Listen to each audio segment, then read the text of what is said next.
সংসদের দুই কক্ষে দুরকম ছবি। কিরকম? আজকে শান্তনু ঠাকুর তিনি সাংসদ হিসেবে আজকে শপথ নিলেন। শপথ নেওয়ার সময় তিনি হরিচাঁদ গুরুচাঁদ ঠাকুরের নাম নিয়ে শপথ বাক্য পাঠ করলেন। হরিচাঁদ গুরুচাঁদ ঠাকুরের নাম নিয়ে শপথ নিলেন শান্তনু ঠাকুর। জয় হরিচাঁদ, জয় গুরুচাঁদ। আমি শান্তনু ঠাকুর লোকসভার সদস্য নির্বাচিত হইয়া ঈশ্বরের নামে শপথ করিতেছি যে বিধি দ্বারা স্থাপিত ভারতের সংবিধানের প্রতি আমি অকৃত্রিম নিষ্ঠা ও আনুগত্য পোষণ করিব।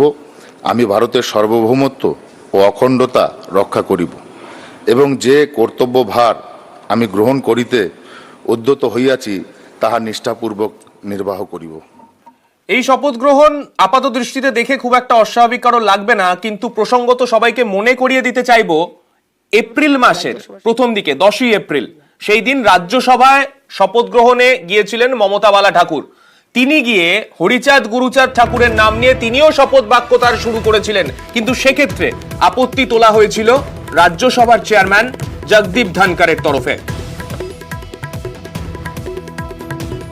আমাদের সঙ্গে রয়েছেন আমাদের প্রতিনিধি মৈত্রেয়ীর কাছে যাব। মৈত্রেয়ী, সংসদের দুই কক্ষ, উচ্চ কক্ষে 10ই এপ্রিল এবং নিম্নকক্ষ অর্থাৎ লোকসভায় আজকে দুদিন একই ছবি দেখা গেল, কিন্তু ভূমিকা আলাদা।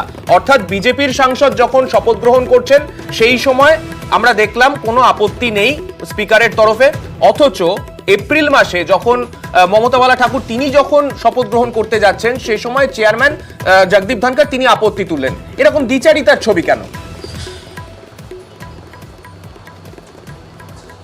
একেবারে দেখো, এই প্রশ্নটা কিন্তু উঠছেই, কারণ আজকে যখন শপথ বাক্য পাঠ করতে ওঠেন শান্তনু ঠাকুর, তিনি শপথ পাঠ করেন বাংলা এবং বাংলায় শপথ পাঠ করার ঠিক আগেই তাদের ধর্মগুরু হরিচাঁদ গুরুচাঁদ ঠাকুরের নাম তিনি নেন এবং নিয়ে তারপরে তিনি তার শপথ বাক্য পাঠ করেন এবং সেখানে আজকে কিন্তু দেখা গেল না কাউকেই কোনো আপত্তি করতে। কিন্তু যেমনটা তুমি বলছিলে, যখন মমতা বালা ঠাকুর তিনি রাজ্যসভার সাংসদ হিসেবে যখন তিনি শপথ পাঠ করতে এসেছিলেন সেই সময় তিনি ধর্মগুরুর নাম হরিচাঁদ গুরুচাঁদ ঠাকুরের নাম নিয়ে শপথ পাঠ করতে চাইলে তাকে মাঝপথেই আটকে দিয়েছিলেন রাজ্যসভার চেয়ারম্যান তথা ভাইস প্রেসিডেন্ট জগদীপ ধনকর। নিয়ম রয়েছে, যেটা লেখা রয়েছে শপথ বাক্যে, সেটাই তাকে পড়তে হবে। ফলে এখানেই প্রশ্ন উঠছে যে এবং কিছুক্ষণের জন্য তার শপথ পাঠ থামিয়ে দিয়ে তারপরে তাকে আবারও শপথ পাঠ করানো হয়।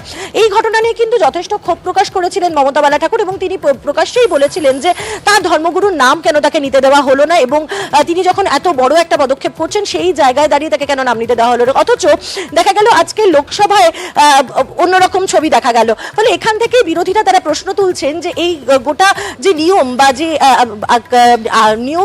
নিয়ম কানুন রয়েছে সেই সবটাই কি শুধুমাত্র লাগু হয় শাসক দল বা শাসক দলের ক্ষেত্রে সেটা লাগু হয় না, শুধুমাত্র বিরোধীদের ক্ষেত্রেই লাগু হয়? এই প্রশ্ন কিন্তু উঠছে, তার কারণ আজকে কোনো দিক থেকেই কিন্তু কোনো প্রতিবাদ উঠতে দেখা গেল না। ফলে খুব স্বাভাবিকভাবেই এই শপথ গ্রহণকে ঘিরে কিন্তু আবারও বিতর্ক দানা বেঁধেছে।